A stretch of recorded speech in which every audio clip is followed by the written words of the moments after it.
Bien, tengan muy buenas tardes, chicos y chicas de primeros técnicos.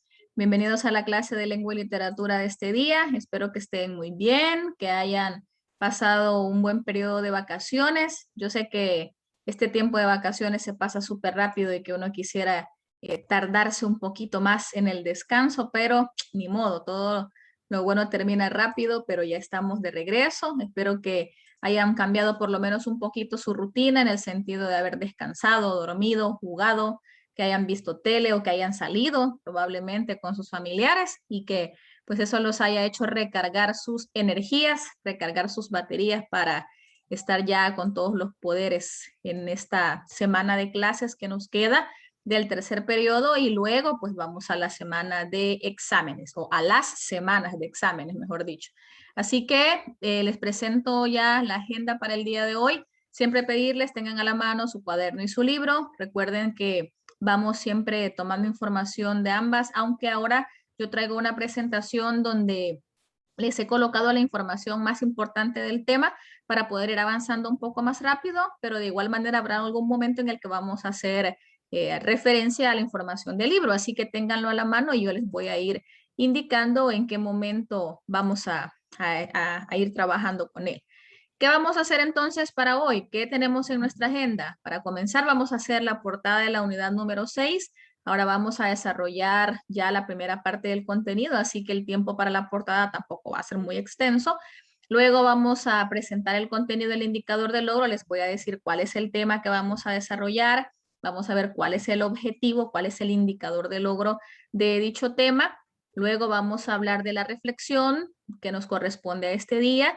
Luego vamos a escuchar la lectura mecánica que alguno de ustedes va a realizar. Ya vamos a ver con quién nos quedamos la última vez en la lectura mecánica. Luego vamos a desarrollar el contenido y al final tenemos el espacio para preguntas y respuestas. Recuerden que con esto yo siempre les digo, si en algún momento durante la explicación a ustedes les surge alguna duda, pues no dude en también decir, ¿verdad? O activar su micrófono y decirme, señor, yo tengo una pregunta o algún aporte o algo que usted quiera agregar, pues también lo puede hacer, ¿verdad? A veces ustedes también conocen mucha información sobre algunos temas, sobre todo de hoy que vamos a ver el realismo, los grupos que hablaron, por ejemplo, de Oliver Twist y Marianela, ya tienen alguna idea más o menos de el realismo. Entonces, si en algún momento ustedes quisieran aportar algo, lo pueden hacer. Y luego, pues, si no tienen alguna duda durante el desarrollo, pero si al final, no vayan a dudar en decirlo. Ahora vamos a empezar o a presentarles ahorita cuál es la portada que vamos a hacer.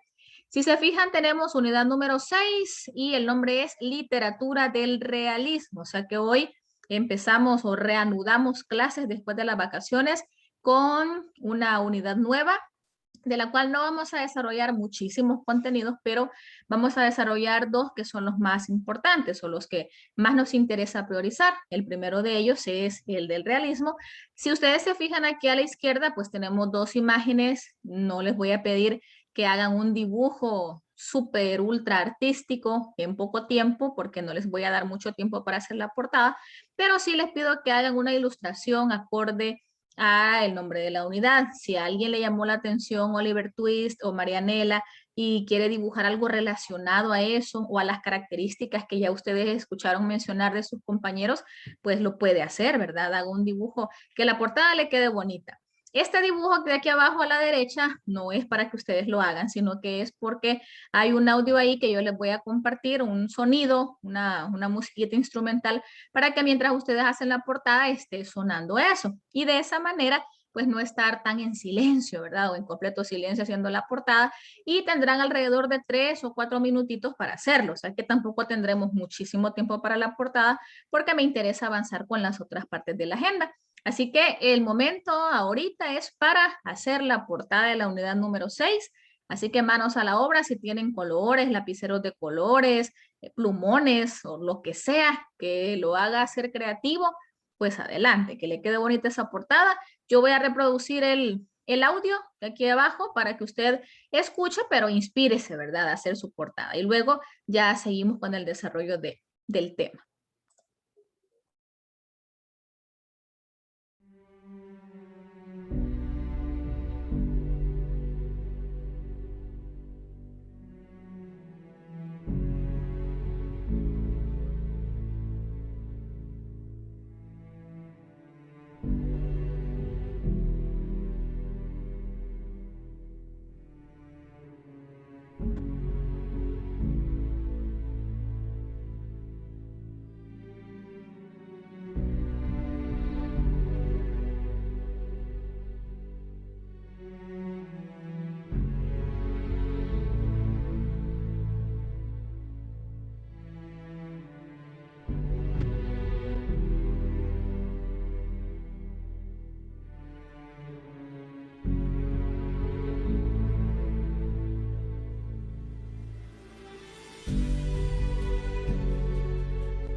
Muy bien, ahí teníamos ya entonces el momento para hacer la portada.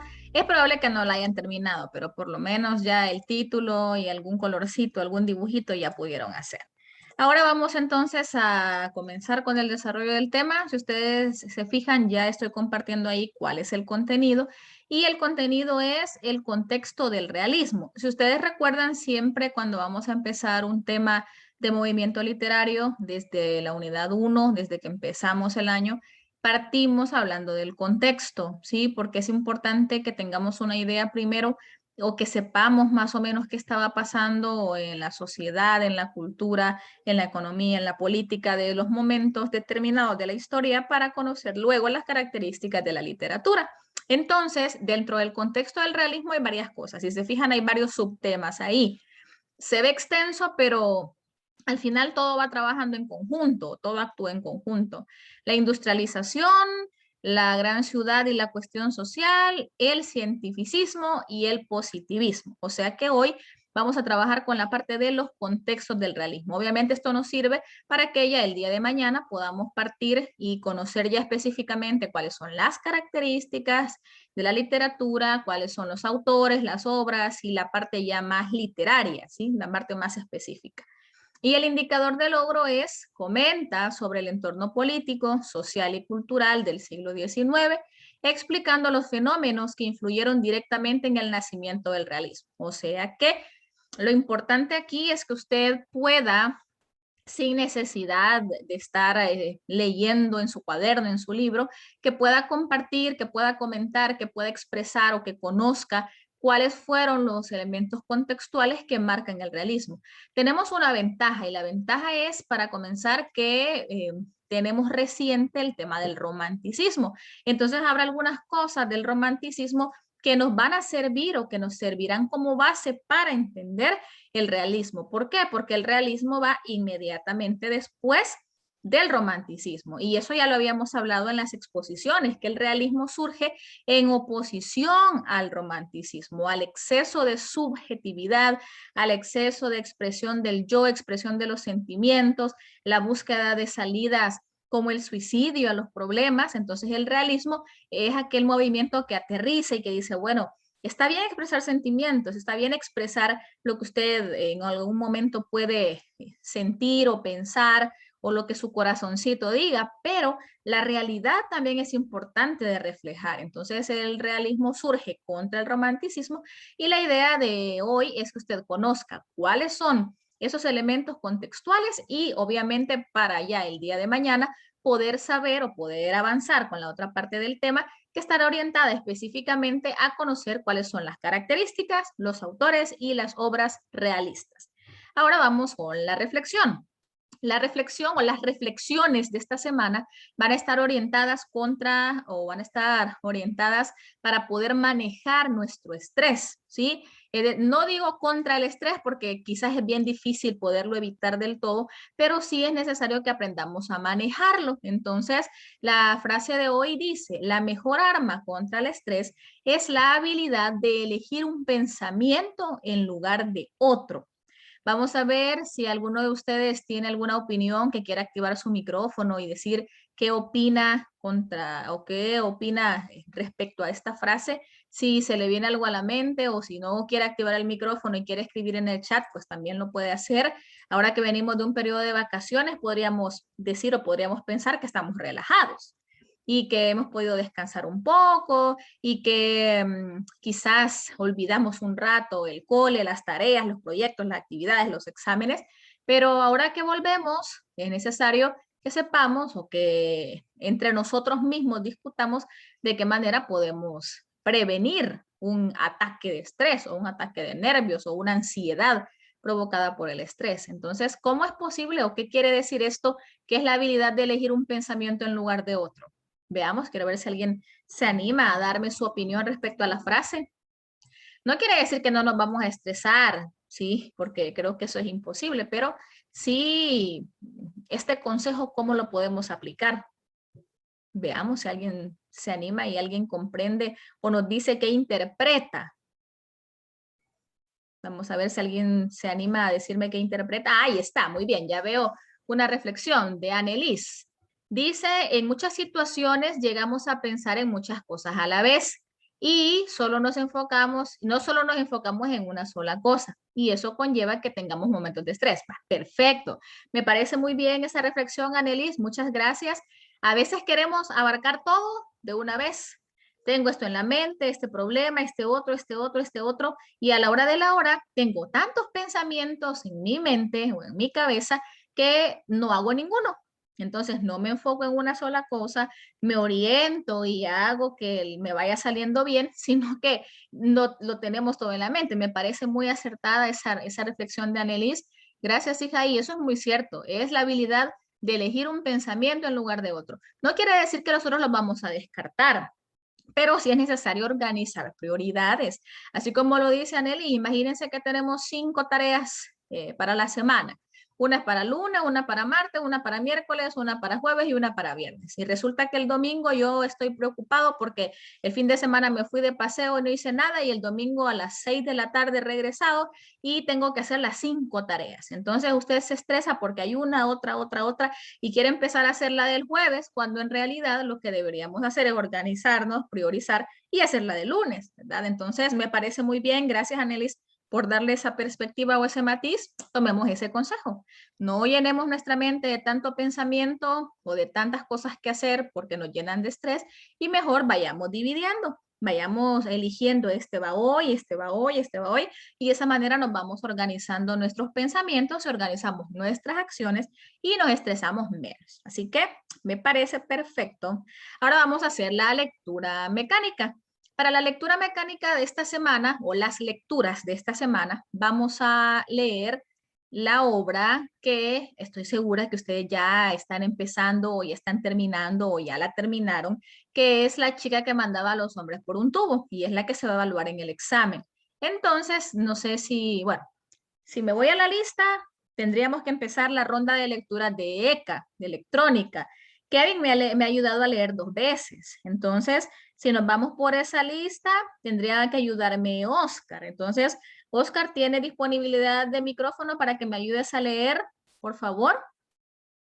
Son 2 diapositivas. Sería esta que te estoy compartiendo ahorita, justo empezar desde aquí donde dice, sé que andas allá afuera, y luego la siguiente. Pero no sé si tienes micro, si no me avisas, Oscar, en el chat, si no puedes activar tu micrófono y leer para elegir a alguien más, para llevar ya la ronda de la lista de ECA, porque sí está Oscar, pero no sé si tiene problemas con el micro, porque no lo activa. Veamos.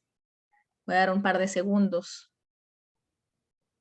Ah, vaya, perfecto, Oscar, está bien, no hay problema. Vaya, entonces Arturo no se ha conectado aún, entonces Emanuel. Emanuel, ¿será que me ayudas con la lectura de este día, hijo? Por favor. Vamos a ver si tú puedes activar el micro. Si no, igual me avisas, ¿verdad? No te preocupes. Solo es leer, no se preocupen que no es explicar, exponer. Señor. Ahí está. Hola, hijo. No, señor, Adelante. ok. La canción de amor de la era espacial. Sé que andas allá afuera, no te veo, pero te imagino arrastrando los pies al caminar. Y es que, te digo algo, yo también sé que estas caminatas de zombie, de esas procesiones dolorosas, de ese mundo a 1000 por hora de gravita a tu alrededor mientras nos avanzas en cámara lenta, solo y alucinando, como un hombre con hambre insaciable de respuestas que no aparecen por ninguna parte. No te veo, pero te imagino merodeando por los pasillos del centro de comerciales, por el patio de tu colegio o por las calles de tu colonia, sublimando tus tristezas en suspiros, expulsando el corazón por los ojos de cómodos abonos, de lágrimas discretas y leyendo mensajitos en el teléfono para matar el tedio y despistar al enemigo. Te conozco, yo también estuve allí, por eso lo sé. Yo sé que vos andas allá afuera navegando por las turbulentas aguas de la adolescencia.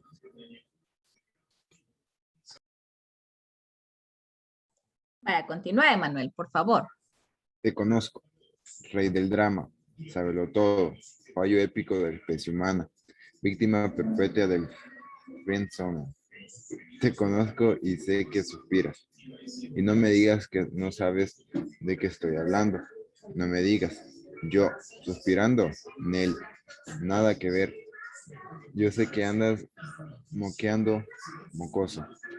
Vos pensás que solo a vos te pasa, que los adultos no entendemos, pero ¿sabes qué? Sí, pensátelo otra vez. ¿Vos crees que los adultos nacemos adultos? Que tu mamá nació mamá, que tu maestra nació maestra. Qué bueno.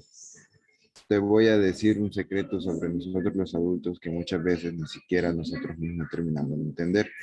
Los adultos somos adolescentes sobrevivientes y es por eso te conozco, que sé por qué andas allá afuera, que sé por lo que andas pasando. Créeme, yo lo viví y lo sobreviví hasta algunos años. En eso yo no tuve ni internet, ni redes sociales, ni teléfono inteligente como vos. Y por eso que yo sé de ese cuco que te está comiendo el cuco. Ya yo sé que vos le declaraste tu amor a una chava que no te correspondió, que ella te hizo ver que no le gustabas de esa manera, que ella dijo que te quería solo como amigo. Sé cómo duelen esos abrazos y esas sonrisas que solo son de amistad.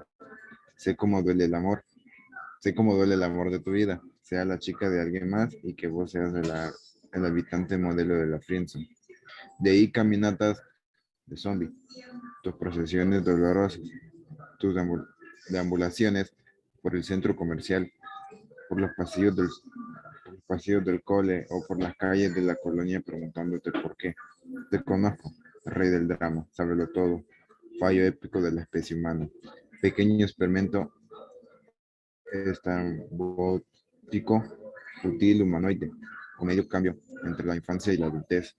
El rechazo parece acabóse, pero no creas, el fin del mundo tampoco es el fin del mundo. Perfecto, Emanuel. Muchas gracias, hijo, por ayudarme con la lectura de este día. Si alguien ya comenzó y ya ha avanzado un poco en la obra, pues se ha dado cuenta que hemos leído el capítulo 1. Si alguien todavía no la ha leído, pues ya se puede dar cuenta la forma en la que la obra está escrita y más o menos de qué va la trama. Si se fijan, está bastante llamativa y está dirigida a adolescentes, está dirigida a jóvenes. Por ejemplo, muchas de las palabras que Manuel acaba de decir en la lectura, o muchas de las formas en las que nos hemos dado cuenta que está escrito, para nosotros es fácil de entender. Entonces, les invito a que si alguien no ha leído o no ha avanzado un poco o no ha avanzado mucho con la lectura, está bien, vaya, ya descansó, ya tuvo vacación, todavía tenemos tiempo, pero póngale turbo a leer. Es una obra que se lee súper rápido, no se van a tardar demasiado, no son 600, 700 páginas, tiene, si no recuerdo mal, 190 por ahí. Y se lee rápido, así que les invito a que avancen. Igual en esta semana vamos a estar leyendo fragmentos de esta obra, vamos a llevar la secuencia, pero igual, no solo se vaya a quedar con lo que leamos aquí, ¿verdad? Bien, ahora que ya hemos hecho la lectura, empezamos con el tema del realismo. Vamos a ver nada más la primera parte. Entonces, ¿qué son los contextos? Lo primero que tenemos que saber, chicos, y si usted quiere tomar apuntes, lo puede hacer en su cuaderno. Yo voy a ir avanzando un poco rápido por cuestión de tiempo. La información que yo voy a explicar está, digamos que basada o sustentada en su libro. Sí puede anotar, pero no copie todito, todito, porque yo voy a ir avanzando las diapositivas y no me puedo tardar mucho dejándola demasiado tiempo. Entonces, ¿qué tenemos que saber primero? ¿Cuándo se desarrolla? ¿Dónde surge? ¿Cuándo surge? Entonces, lo primero que he colocado en la presentación de hoy es que el realismo es un movimiento artístico que surgió en Francia a mediados del siglo XIX como consecuencia del progresivo desarrollo científico y técnico. ¿Qué quiere decir? Que estamos ubicados en siglo XIX a finales. ¿Por qué? Porque cuando hablamos del romanticismo estábamos ubicados finales del siglo XVIII, inicios y mediados del siglo XIX.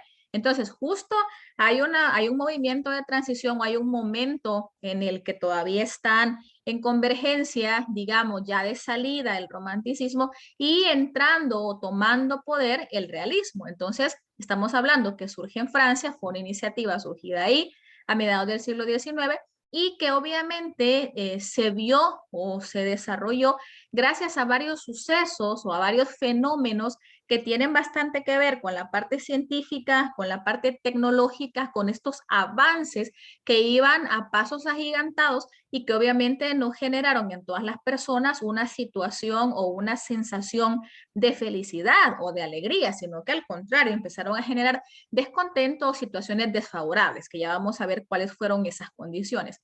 Entonces, en este ambiente de industrialización, en este ambiente del ámbito científico, tecnológico, avances, maquinarias, hay o hubo tres fenómenos que cambiaron la vida de las personas. ¿Cuáles fueron esos tres fenómenos? Vamos a ir viendo uno por uno. El primero de ellos es la segunda revolución industrial. Ah, de la revolución industrial ya habíamos hablado nosotros, entonces no es algo sumamente nuevo que uno diga, ¿y esto qué era? Porque cuando vimos el romanticismo vimos la revolución industrial, pero estábamos en la primera revolución industrial.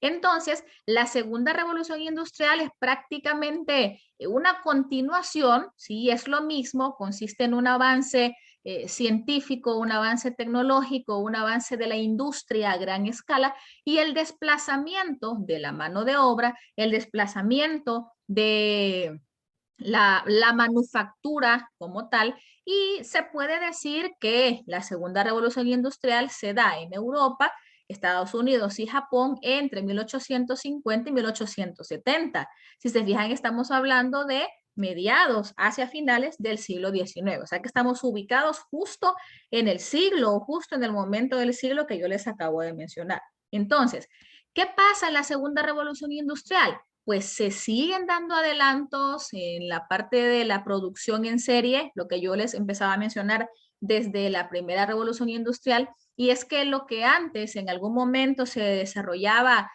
con las manitas, ¿verdad? Una persona poniendo botones a una camisa, por ejemplo, con la segunda revolución industrial se terminan de acentuar estos adelantos y las camisas se producían 50 camisas con todo y botones en tanto tiempo. Entonces, obviamente había una producción mucho más acelerada, se desplaza la mano de obra y los procesos de trabajo se empiezan a dividir. ¿Por qué? Porque empiezan a utilizarse también sistemas eléctricos, cosa que antes, siglos anteriores, no existían, no estaban estos avances, no estaba, digamos que la parte industrializada o la parte de la industrialización no estaba tan avanzada. Entonces, obviamente esto vino a generar un boom, vino a generar un cambio, un despertar en las personas y que no siempre fue positivo para ellos. Ahora, también se da el uso de nuevas energías, materiales, inventos que cambiaron la vida de las personas.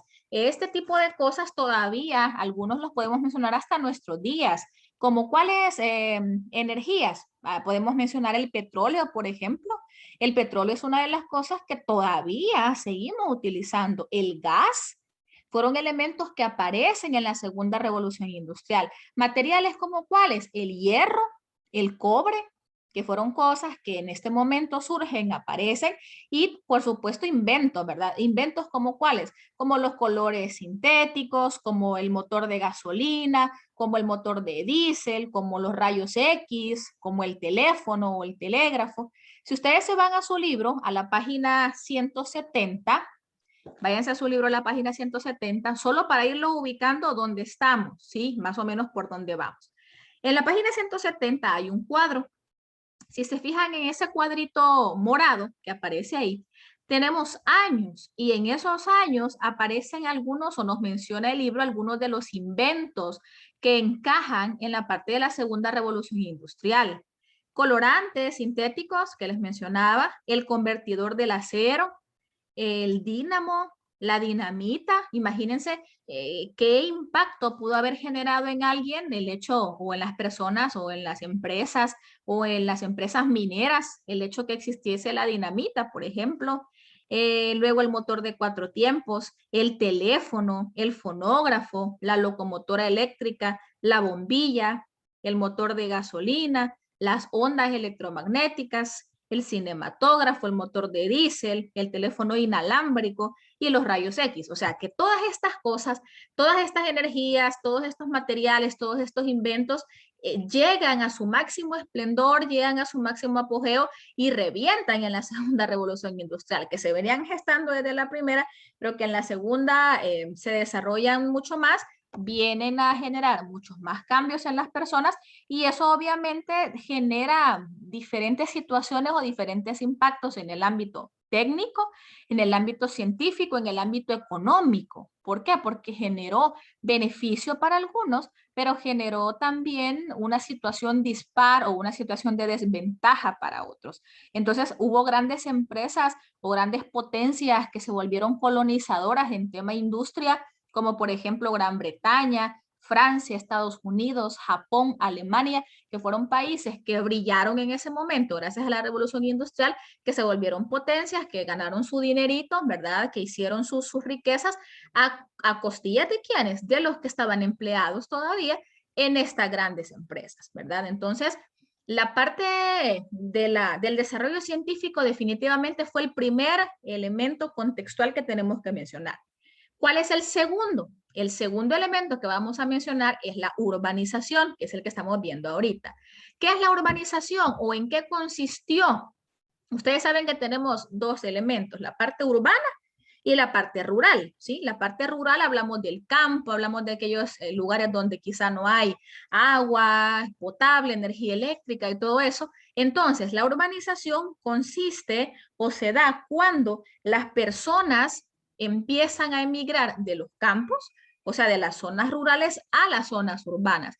Pero ¿qué había pasado primero? Que la burguesía se consolidó como la clase dominante. Los burgueses, los que tenían el poder en un momento, que se habían destacado, que habían sobresalido por el comercio, porque habían empezado a hacer sus negocios, como decimos ahí, entonces empezaron a consolidarse ellos como clase dominante, los poderosos, los VIP, los que tenían los recursos, y la población desfavorecida empezó a abandonar el campo para llegar a las ciudades. Ahora, ¿para qué querían llenar las ciudades o para qué se querían ir para ahí? Para obtener mejores condiciones. Y esto no está alejado de lo que vimos en el romanticismo también. Pero ¿qué pasa con las condiciones laborales? ¿Será que habrán sido las adecuadas? Definitivamente no. Habían pobres condiciones sanitarias, es decir, que no tenían un lugar digno, un lugar adecuado para que ellos pudieran desenvolverse en sus labores, eran explotados con grandes jornadas laborales, con extensas jornadas laborales, nada de andar pagando horas extras, ¿verdad? Yo le voy a pagar esto y va a trabajar de 6 de la mañana a 9 de la noche, si quiere bien y si no, ahí tengo una gran fila de gente que quiere trabajar en mi empresa. Entonces, ¿qué genera esto? Creo que es bastante obvio, ¿verdad? La especie de descontento que en algún momento viene a generar la idea de sublevarse o la idea de rebelarse. Y para terminar, el tercer elemento es la cuestión social. ¿Qué tiene que ver la cuestión social en esto? Tiene que ver que surgen ideas que buscan cómo abordar la cuestión social, estas desigualdades, estas situaciones en las que los más favorecidos seguimos teniendo el poder, el dinero, la riqueza, mientras que los pobres que trabajan para mí, pues que se aguanten. Así de triste. Entonces, hubo dos grandes corrientes, que son las que estamos observando en la pantalla ahorita, y si se fijan, se las he dividido, hasta les he colocado la fotito ahí de los señores, para que ustedes vean y se den cuenta de cuáles son estas dos corrientes que abordan la cuestión social, y el primero de ellos es el marxismo, que fue propugnado por Karl Marx, que es el señor que está aquí en la fotito, miren, Karl Marx, y fue apoyado por otro señor que se llamó Friedrich Engels. Estos dos señores, tanto Marx como Engels, buscaban poner fin a las desigualdades sociales. Esto es utópico, sí, pero alguien puede decir, bueno, de alguna manera hay que buscar la igualdad para todos, que no haya unos que tengan más y otros menos, sino que todos estemos iguales. Y luego también proponían transformar el capitalismo, que era el modelo económico que estaba predominando, y establecer la sociedad comunista. O sea que ahora ahora que hablamos de comunismo y capitalismo, viene desde este momento, gracias a Marx y Engels que propusieron y que intentaron plantear este modelo económico, este modelo social, que lastimosamente no funcionó como debería, o en algunos lugares quizás ha funcionado un poco más que otros, pero definitivamente el erradicar las desigualdades sociales era lo que ellos querían y fue bastante complicado. Y ya para terminar, tenemos el anarquismo. El anarquismo, muchos de nosotros hasta memes hacemos o hemos escuchado hablar de anarquía, pero en realidad, ¿qué representa o qué significa la anarquía? ¿Qué es el anarquismo? Estos son bien radicales. ¿Por qué? Porque se oponen a cualquier autoridad política o económica en busca de abolir el Estado y cualquier tipo de jerarquía. O sea que ellos no respetaban las reglas, ¿sí? La anarquía es una revelación. Si hay una regla, pues yo no la voy a cumplir. Si me dicen que vaya por la derecha, pues no me voy a ir por ahí, me voy por la izquierda. Si me dicen que esto es blanco, pues no es blanco, es negro. ¿Por qué? Porque la anarquía es rebeldía. La anarquía es romper o no respetar cualquier regla política, económica, religiosa de ninguna índole. ¿Quiénes tuvieron que ver? ¿Quién es este señor que estamos viendo aquí? Para esto tenemos a dos también.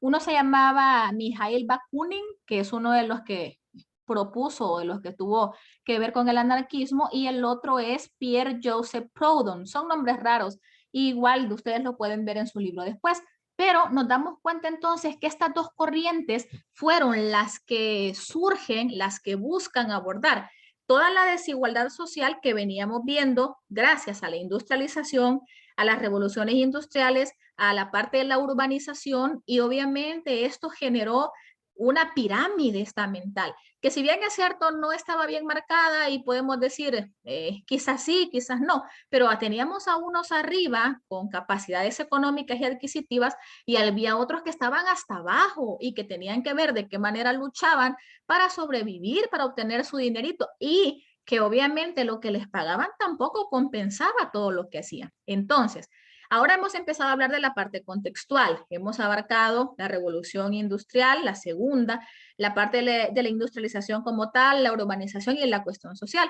Mañana, que tenemos una hora un poquito más extensa, vamos a terminar hablando de las ideas positivistas y científicas que también influyen en el realismo, y mañana mismo vamos a abordar también la parte de las características, porque ya no tenemos tiempo.